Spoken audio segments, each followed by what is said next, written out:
Jau vairākus gadsimtus kopš Ņūtons atklāja to, ka Zeme pievāk ķermeņus, kas atrodas tai tuvumā, cilvēki ir brīnījušies, kāpēc Mēnesis nenokrīt uz Zemes. Izpētīsim to arī mēs.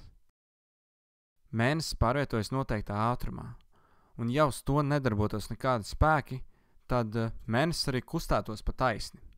Taču uz to darbojas Zemes pievilkšanas spēks, un tas izmaina Mēnesis kustības trajektoriju.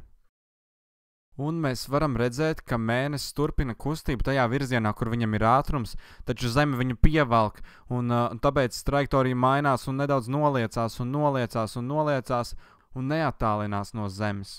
Pēc kāda laika Mēnesis jau būs šajā vietā, un tā ātrums būs vērsts kā pieskare trajektorijai.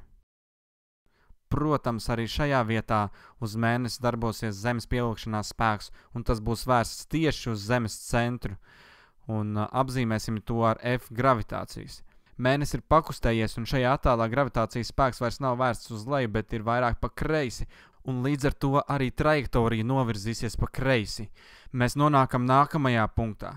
Taču Mēnesis ātrums atkal būs vērsts tajā virzienā, kurā Mēnesis kustas, un Mēnesis turpina krist, taču skatoties no Mēnesis uz Zemi, Zeme visu laiku maina savu atrašanās vietu, un šobrīd gravitācijas spēks jau būs vērsts uz augšu, taču tik un tā uz Zemes centru.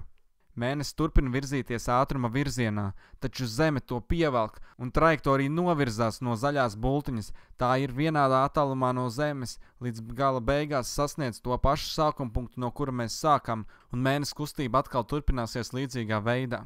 Ja Mēnesis ātrums nebūtu tik liels, tad paietu ilgāks laiks, kamēr Mēnesis nonāktu otrajā punktā, un Zemes pievilkšanas spēks jau būtu paspējis vairāk novirzīt trajektoriju, līdz pēc kāda brīža tiešām Mēnesis ietriektos arī Zemē.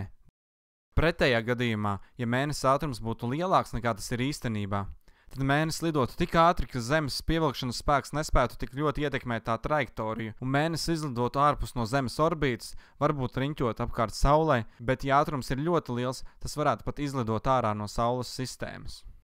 Priecāsimies, ka Mēnesis lido tieši tādā ātrumā un tieši tādā attālumā no Zemes, ka tas visu laiku riņķo un nenokrīt uz Zemes.